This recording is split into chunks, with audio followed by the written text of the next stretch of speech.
A lot of people asked me this question, that how did I find out that I had rectum cancer? Did I have any symptoms, or how did this all happen? And I wanted to share this with all of you today, that how did I even found out that I had been diagnosed with rectum cancer. Because I was like a normal me who was eating, drinking, sleeping, going out, going to a restaurant, shopping, kids, school, dropping them, picking them, cooking, cleaning, washing. This was my everyday life, like any normal person leads their life. So 8-9 months, more than 8-9 months back, I should say, last year, 2024, I started with symptoms of acidity. At the time, I did not know that the symptom, that the change that was happening in me was called as acidity. Loss of appetite, I would say, was happening with me, as much as like soon in 4 to 6 weeks last year, I was only able to eat 2 to 3 spoons full, and my throat was never permitting me to eat more than 3 spoons at a time, and maybe I could go back and eat a little bit more after 2-3 hours. So that was my appetite, loss of appetite. Second symptom was I lost the taste. I could not taste anything, whether it was sour, tangy, spicy, salty. Sweet was still fine. Anything which was sweet, my taste buds were still holding on, but nothing except sweet. I lost the taste. I had to ask my family, my husband, to taste the food and see if I had to add more spice, salt, or any herbs needed. That was my state. Loss of appetite, loss of hunger, loss of, both are the same, loss of taste, and then diarrhea, very bad diarrhea. As much as like when I used to see my diarrhea, it was more like watery consistency. There was no poop anymore in my motion, in my stools. So as everyone does, it's like diarrhea is normal. Everyone thinks they should reach to their kitchen, find out what home remedies we have. That was what I was doing. Drinking a lot of like yogurt drink, more of liquids, reducing on the spicy food, minimizing the number of meals that I was having, adding liquids to my food a lot. So when I was doing rigorously of this kind of diet, my diarrhea seems to have stopped, or almost like number of like frequencies that I used to use the restroom reduced, and I thought I was getting better. But then eventually, when I used to go back to the fried food, spicy food, any normal food which anyone would eat, irrespective of not calculating any calories or any diet and all that, I used to again get this diarrhea back, but the symptoms of the loss of appetite and loss of this taste was still there. That's when I thought like that something is really wrong. And even when I'm like trying to help myself with the kitchen food available, home remedies were not working. And I think I was nagging on a lot for about like 4 months, 3 months, experimenting with myself before I like spoke to a physician. But then I did eventually 4-5 months. It started in June or May or June in 2024. And then I was experimenting with every food, every diet, every food in the kitchen that was available to try and test myself. Nothing was working. Few days were like really bad, not knowing what to do, even though we are so intelligent from our head. But then things, we don't know exactly how to deal with the situation. That was what I finally approached my physician, and she immediately tested me, took a stool sample of mine, and it was sent for a lab. And when the results came, they said like I had a acute, very bad stomach infection as well as small intestine infection. That's what the stool test said. And she also diagnosed me. She stated that I had H or even H, whether it's American or British, H or H pylori infection. I was shocked that having in a living in a city with a fantastic toilet facilities and toilet facilities, how would I even get H. pylori infection at the first place? But instead of debating on how I got it and all, she put me onto medication. I was on antibiotics for 21 days. 8 antibiotics per day was what I was put on. And soon I was treated for this H. pylori infection. I took my medication properly. My diarrhea stopped. I was getting better on my food intake. Hunger came back. I was no more starving. Loss of appetite was gone. My taste buds were enhanced again. I was able to taste everything which I lost, which was like, I feel like these were not the symptoms of rectum cancer at all, because after treating me with those antibiotics, when they found out that this was H. pylori infection, I got treated and I got better. But it took me more than 21 days. After the 21 days of antibiotic medication, it took me a few more weeks, like I would like say 2 weeks estimated, or more than 2 weeks, that I was getting better. The loose motions totally stopped, and I felt like I was better. That's when my medical insurance sends me colon screening test kit to home by post.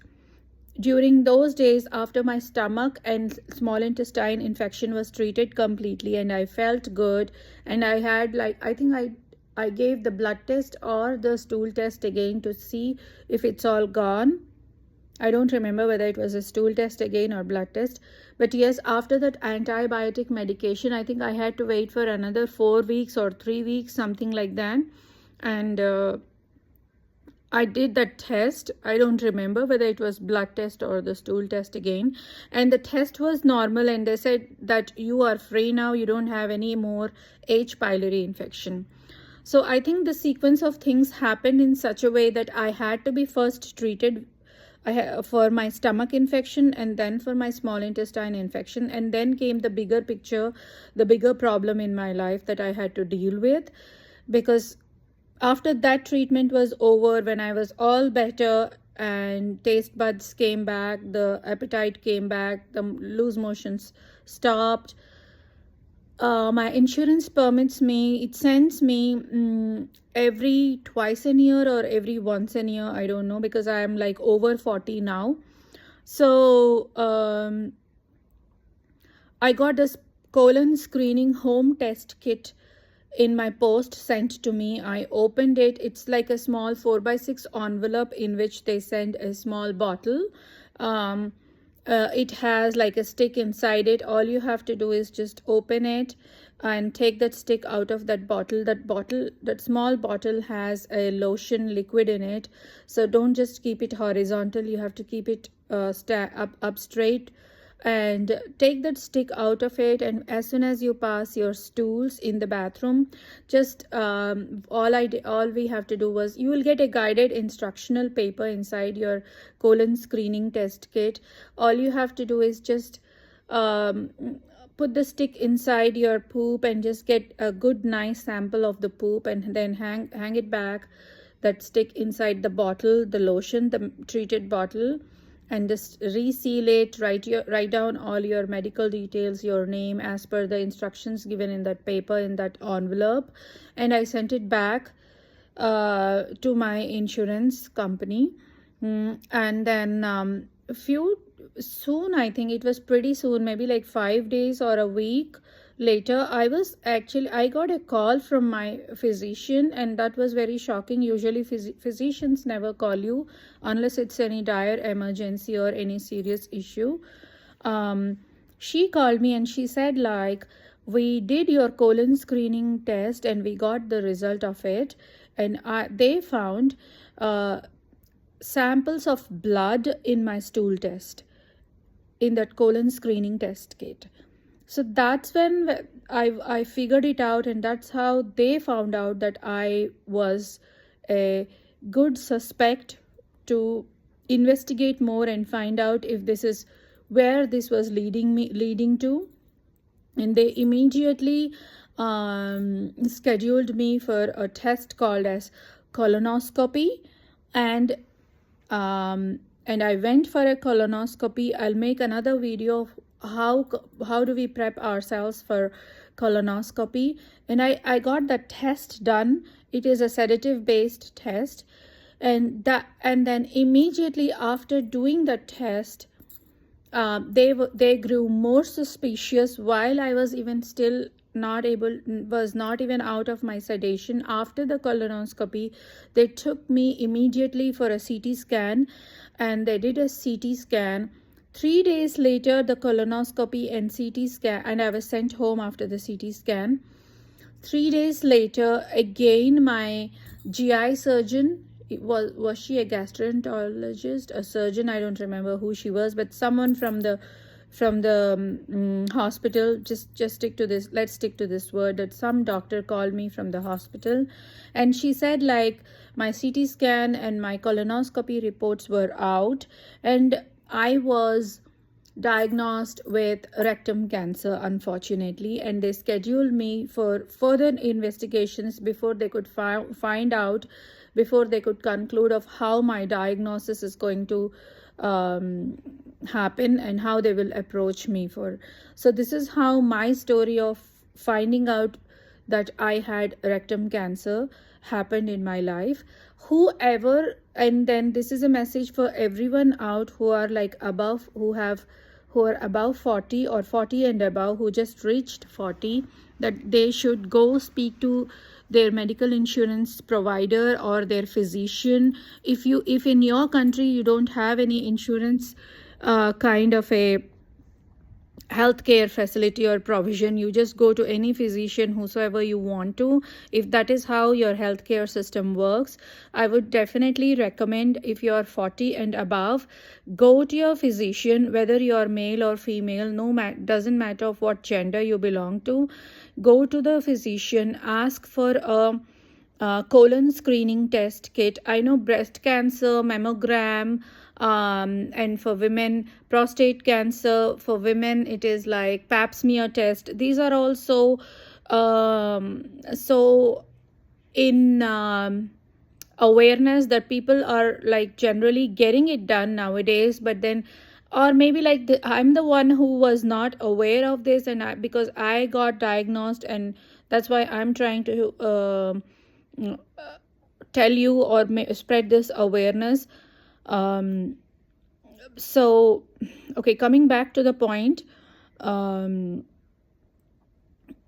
So yeah, people who are 40 and above must also think of getting this colon screening test kit and get this test done. This is a very simple home test. Starts with a home test, and if required, your physician will guide you of any more further investigation required, any more lab tests to be done for you. But it's a very essential part, is what I feel, because I was like, I feel like I'm a victim now because it happened to me, unfortunately. But we have to swim across no matter what, whether it's like stage 1, stage 2, stage 3, stage 4, or it's like you have only few days, God forbid. There's no other choice for us to like just stop. We cannot freeze ourselves. It's not a game that you run and then you freeze and then you run and then you freeze. So I did what I was told to do, and I ended up with the diagnosis. I ended up with the treatment. I'm still undergoing the treatment. Well, the bottom line is get this colon screening test done if you're 40 and above, and and also find out if it's like once in 2 years, once in a year, or once in 3 years. How does this screening goes for depending on your individual health condition, whether you have thyroid, your family history of cancer, whether you don't have a family history of cancer, or if you have any critical and severe illnesses also. So you will fall in a very different category. So I would like to end this filming here. This is how my story ran in regard to rectum cancer. But 40 and above, I'll say just the pap smear test and the mammogram test or the prostate test. Better you volunteer for yourself, pull up your socks and get this colon screening test kit done too. So that you were, if God forbid, if you are the one who were or who are already having this problem, this tumor, these cancer cells germinating in your body already, so it would be an early diagnosis for you, rather than you ending up at the last stage or like very critical stage, when all this time period of where you could have been saved at a very early stages, all this time has lapsed by then. So yeah, pure intention of mine is to spread awareness of rectum cancer, and that's why I'm filming this for you guys. Stay healthy, God bless you, stay positive. Being negative will not work in any circumstances, rather except that you yourself will feel upset and low and down and demotivated. So do not walk on that path. Choose always a path where you can be a healer for your body. You can be the owner of your body to keep you healthy and keep you smiling. Thank you.